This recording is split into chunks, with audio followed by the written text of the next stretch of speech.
కౌశిక్ రెడ్డి గారు మతి భ్రమించి మాట్లాడుతున్నారని చెప్పాల్సిన అవసరం. వాళ్ళ మీకు ఓట్లు కావాలంటే ఆంధ్రోలు కావాలి, సెంటిమెంట్ కావాలి. ఇవాళ గ్రేటర్ హైదరాబాద్ పరిధిలో 24 నియోజకవర్గాల్లో మీరు ఓట్ల ద్వారా గెలిచిన తర్వాత ఈ రోజు అసలు నిజ స్వరూపం ఇది బయటపడుతున్నది. కౌశిక్ రెడ్డి గారు నిన్న గాంధీ గారిని ఉద్దేశించి బతకనీకొచ్చినోడని మాట్లాడినారు. మరి 10 సంవత్సరాలు మీ పార్టీలోనే ఉన్నారు కదా, ఆ రోజు తెలియలేదా బతకనీకొచ్చినోడు ఆంధ్రోడు అని? ఆ రోజు తెలియలేదని అడుగుతున్నా. ఇవాళ మీకు విభేదాలు రాగానే ఆంధ్రోడు బతకనీకొచ్చినోడు అని గుర్తు చేస్తున్నారంటే మీ యొక్క నైజం, మీ యొక్క స్వరూపం, మీ యొక్క డిఎన్ఏలో ఉన్నది ఏంటి అన్నది ఇవాళ బట్టబయలైంది. మరొకసారి తెలంగాణ సమాజం ఉందని తెలియజేస్తున్నాను.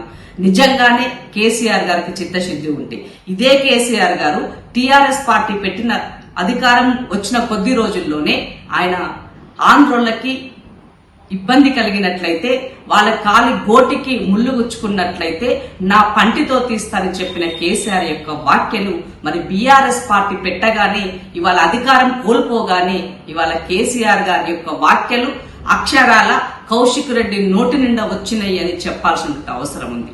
దీనితో పాటు ఇవాళ రేవంత్ రెడ్డి గారు ముఖ్యమంత్రిగా తన పాలనని కొనసాగిస్తూ నిత్యం ప్రజల మధ్య ఉంటూ చేస్తున్నటువంటి పాలనను చూడలేక అసూయతోటి హైదరాబాద్ యొక్క ఇమేజ్ ని కూడా డ్యామేజ్ చేసే విధంగా నిత్యము ఆందోళన కలిగిస్తున్నారని, ఒక శాంతి భద్రతలు ఇక్కడ కరువు అవుతున్నాయి, శాంతి భద్రతలు లేవు అని ఒక రకమైనటువంటి ఇమేజ్ క్రియేట్ చేయడం కోసము నిన్న జరిగినటువంటి మొత్తం ఎపిసోడ్ ను కూడా మనం ఒక సినీ ఫకీలలో చూడవచ్చు. తను చేసినటువంటి దాన్ని మందలించకపోగా హరీష్ రావు మరి తన యొక్క మాజీ మంత్రులు తర్వాత బీఆర్ఎస్ పార్టీకి సంబంధించిన నాయకులందరూ కూడా వచ్చి గలాట చేసి సిపి కమిషనర్ ఆఫీస్ ముందు కూడా పెద్ద ఎత్తున గలాట చేశారు. ఇలాంటి వాళ్ళ పట్ల డీజీపీ గారు సీరియస్ గా యాక్షన్ తీసుకోవాలని, హైదరాబాద్ ఇమేజ్ కాపాడాలని డీజీపీ గారికి నేను రిక్వెస్ట్ చేస్తున్నాను.